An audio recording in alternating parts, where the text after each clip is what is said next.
Hi, I am Dr. A. Ganesh and this presentation is about portal hypertension, and this is taken from latest edition of Harrison as well as the Slisinger, the book for medical gastroenterologists.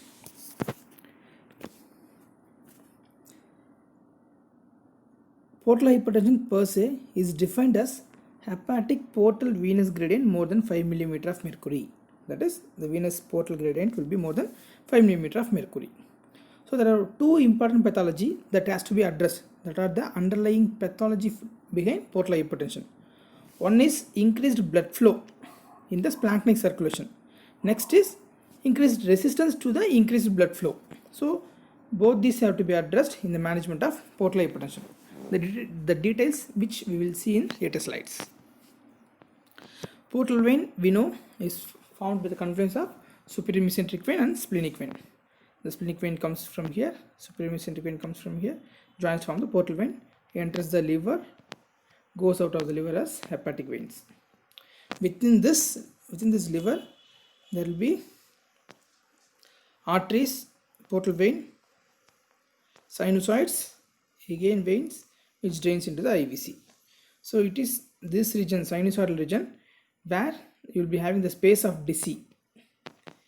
It is in this space of Deci that we have the ito cells, otherwise called as stellate cells, the function of which are originally to store vitamin A, but due to the stimulation by the toxins, it gets transformed into fibroblast producing cells, which result in fibrosis. Along with fibrosis, you develop regenerating nodules. So a combination of fibrosis along with regenerating nodules is needed for the diagnosis of cirrhosis.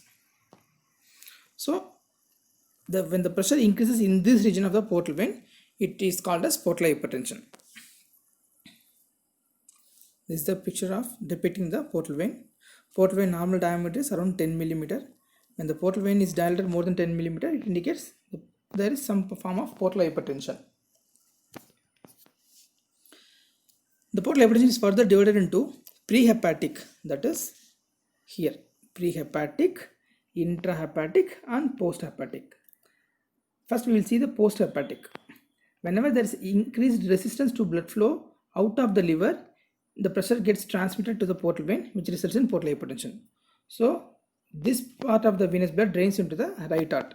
So anything which causes right heart failure will result in portal hypertension, that is post-hepatic portal hypertension. And also if there is thrombosis of these hepatic veins or infravena cava, as in Budd-Chiari syndrome, you can get portal hypertension. So this is post-hepatic. Prehepatic, the problem is within this region. So anything which causes portal vein thrombosis can increase the pressure here. Splenic vein thrombosis, all can lead to increase in the portal hypertension. Intrahepatic is further divided into pre-sinusoidal, that is we know this is the sinusoids, this is the portal vein, this is the hepatic vein. It is divided into sinusoidal, pre-sinusoidal and post-sinusoidal. Our alcoholic liver disease causes this sinusoidal portal hypertension.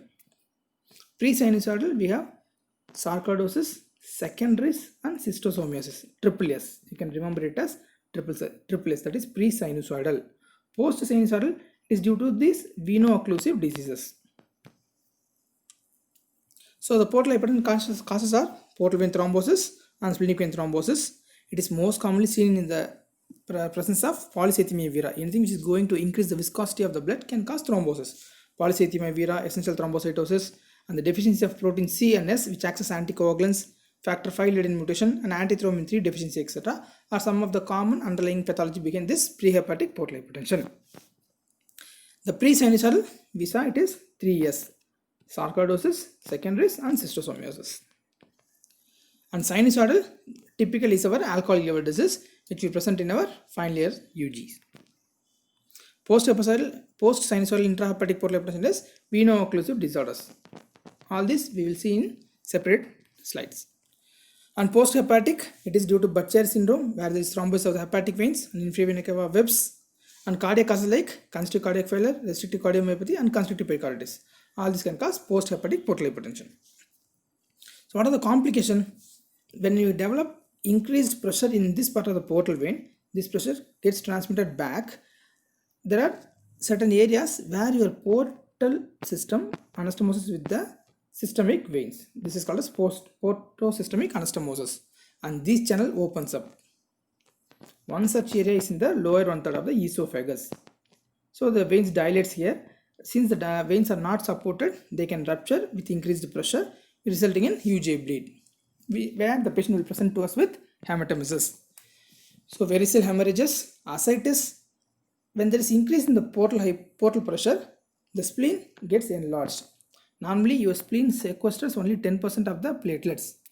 When there is increase in the size of the spleen, the number of platelets that is sequestered by the spleen increases. Hence, the patient will be having thrombocytopenia and leukopenia. So, this is called as hypersplenism. These are the complications of portal hypertension.